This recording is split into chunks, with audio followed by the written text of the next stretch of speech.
Meu nome é Leonardo e esse é o canal Me Obrigaram a Fazer Review. Reviews de filmes malditos, reviews de filmes desgraçados e de vez em nunca filme bom também. Me obrigaram a fazer review. E o Lorde Empíricos, ele pediu o Poltergeist de 1982. E eu tenho uma memória afetiva forte com esse filme, porque eu assisti esse filme a primeira vez, eu tinha 9 anos. 9 aninhos de idade, um meninate, um garotão assistindo Super Cine depois do Rock Santeiro.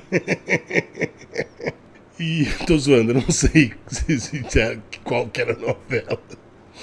Mas eu lembro até hoje o quanto esse filme me assustou. E que eu dormi alguns dias sem deixar um dedo fora da coberta. Me assustou bastante, principalmente quando aquele demônio sai da porta do armário do quarto das crianças. E depois, com os anos, eu assisti várias vezes. Eu assisti muitas vezes esse filme, mas muitas vezes mesmo.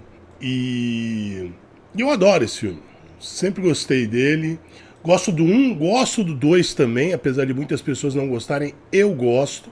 E esse filme, infelizmente, ele é mais lembrado por coisas que não tem a ver com, assim, né, que não são o filme em si, do que pelo próprio filme. O filme é lembrado por conta da menininha que morreu, com, sei lá, 12 anos, da menina que fazia a irmã mais velha que foi assassinada pelo ex-namorado maluco, pelo fato de usarem cadáveres de verdade na cena da piscina e tantas outras coisas, né? E uma outra parcela cisma que esse filme não foi dirigido pelo Tobe Hooper, que na verdade o Tobe Hooper ele tava lá tipo de rainha da Inglaterra, acenando só. Não é verdade, não é verdade. Por conta disso, a carreira do Tobe Hooper, depois do mega sucesso que foi o primeiro Poltergeist, deveria ter decolado, não decolou por conta disso. Das pessoas cismarem que o filme tinha sido dirigido pelo Spielberg. Né? E, de novo, ele lá de rainha da Inglaterra. E não é verdade. Você vê a influência do Spielberg? Claro que você vê. Ele escreveu o roteiro e também foi produtor do filme, né? Mas eu não vejo dessa forma. Para a época, os efeitos especiais são muito bons e apesar das pessoas falarem que não segura, na minha opinião ainda segura. Segura e segura muito bem. Para não falar, tem uma cena só que não segura e ela já era meio tosca na época, que é quando um dos pesquisadores está na frente do espelho ali da área de serviço e começa a arrancar a pele do próprio rosto, até virar uma caveira. Na época ela já não foi uma boa cena. Né? Óbvio, uma criança, aquilo tudo era muito impressionante. Mas de resto, os efeitos seguram muito bem. Muito bem. Aí tem gente querendo. Aí tem sempre a questão do. Vamos fazer uma análise atual, né? Vamos fazer uma análise política de Poltergeist, né? De ser anti-gentrificação, capitalismo selvagem, porque o dono da construtora simplesmente só trocou as lápides de lugar e largou os corpos tudo lá, né? E, se você ficar caçando... É aquela coisa. É que nem o pessoal que fica caçando doideira no filme e o pessoal que fica caçando lactação em filme. Se você caçar, você vai achar alguma coisa que se adeque ao que você quer provar. Né? E esse filme não tem nada disso. Tem uma cena que você pode falar assim, porra, e eu acho que essa cena é mais uma piadinha do que qualquer outra coisa, e mostrando como um casal pode ser diferente, pensar diferente, e mesmo assim serem felizes e se amarem, que é a cena quando os dois estão no quarto, ela tá fumando um beckzinho e ele tá lendo tipo uma biografia do Ronald Reagan, sabe? Mas em nenhum momento também não diz que é ele tá enrolando um outro pra ele, tanto que ele pede pra ela bolar o dele, né? Mas é mais ou menos... Eu sempre vi com uma piada mais do que qualquer outra coisa, mas quem quer caçar, caça, né, meu? Mas o que na verdade torna esse filme atemporal, né? O filme, ele não perde tempo, como é normal em filmes de terror, filmes de casa amaldiçoada e tudo mais, tentando provar, né, os protagonistas, né, a família envolvida, os personagens envolvidos nessa questão, tentando provar para pessoas incrédulas que aquilo realmente está acontecendo, né? Os personagens, claro, o pai e a mãe, são objetivos, são inteligentes e vão tentar resolver o problema. Então, o filme criou as regras e não foge das regras, que é uma das minhas maiores reclamações em questão de roteiro. O filme cria regras, um mundo assim, assim, assado, e burla essas regras sempre que o roteiro precisa, sabe? Que é a mais pura, é o puro creme da vagabundagem de roteirista vagabundo ordinário, né? Então, mesmo a questão dos espíritos e tudo mais, tem regras. E as regras são consistentes, sabe? As regras desse filme são consistentes. Todos os personagens, eles parecem pessoas reais. A mãe, o pai, os 3 filhos, os pesquisadores, os parapsicólogos lá, todos eles parecem pessoas reais, da forma como eles foram escritos e na forma como eles foram interpretados. Aí você tem uma dupla consistência. Uma consistência no roteiro e uma consistência na direção. Porque quem manda, você vai interpretar dessa forma, é o diretor. Não é para parecer isso, não. Real. Você viu um fantasma, você tá assustada, mas você quer resolver o seu problema. Então, haja dessa forma. É assim, claro que tem uma troca de ideias dentro do set, mas primordialmente, quem toma a decisão final é sempre o diretor.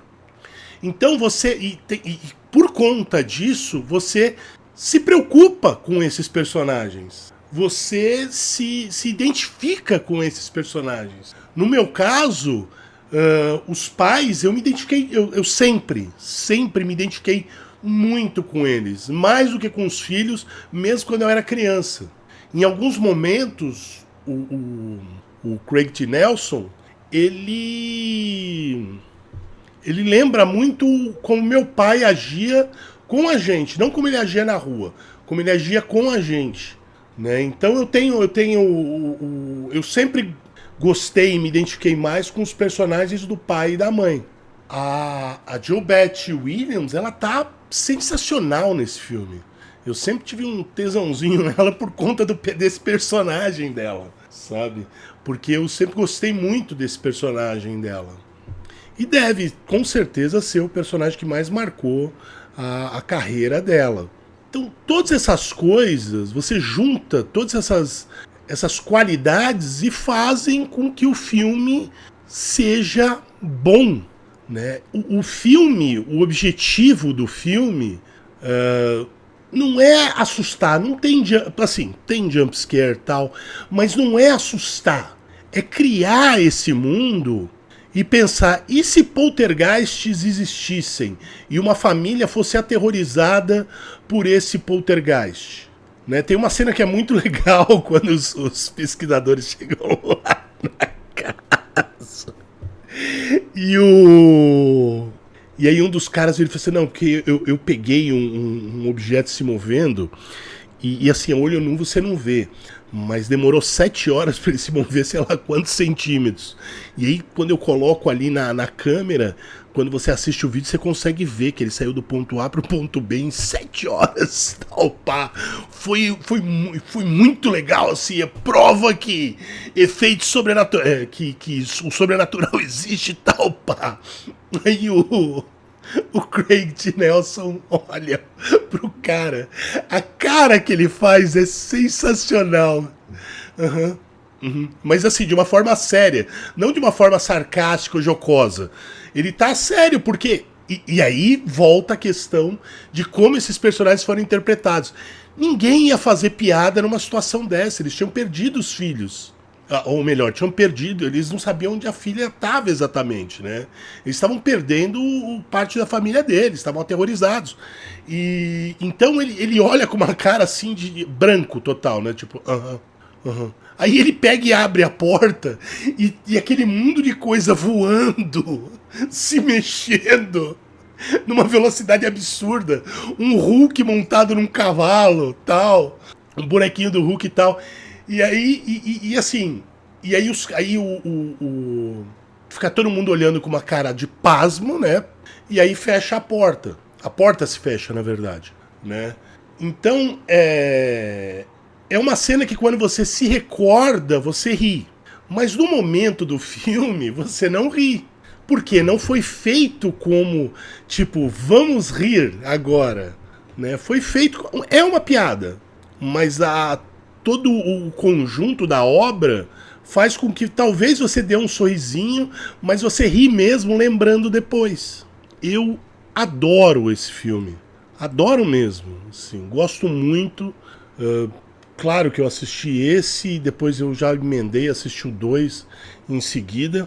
Então, se você pega o núcleo familiar, né? O Steve, a Diane, a Caroline e as outras duas crianças que eu nunca lembro o nome, porque não importa.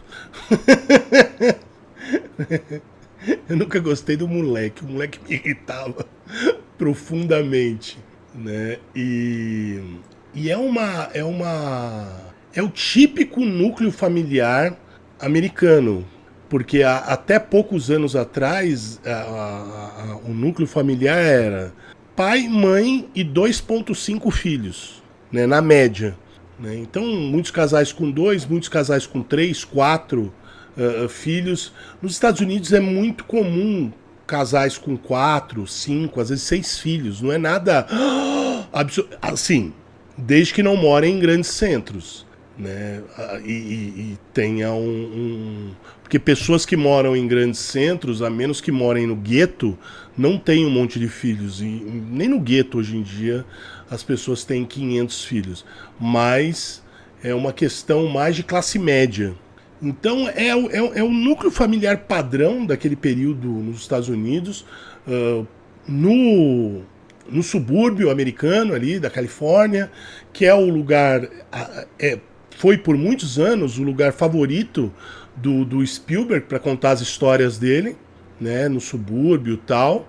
E você tem todo um ar de tranquilidade, a questão a brincadeira da... Muitas pessoas nem sabem, né? Mas quem é mais jovem não sabe. Mas antigamente, a TV saía do ar depois de um horário. Às vezes, durante a semana, meia-noite, o canal saía do ar. E aí voltava no dia seguinte, tipo, só às 5 horas da manhã. E aí sempre passava uma mensagenzinha e ficava aquele tch, né? E nos Estados Unidos era comum eles colocarem lá parte do hino deles, tal, bandeirinha. No Brasil, alguns canais faziam isso, principalmente na época da ditadura militar. Então, tem todo aquele clima americano médio, né? Até que começam a acontecer aqueles casos, aquela situação, na verdade, dentro da casa e com a família, né? Essa casa está limpa.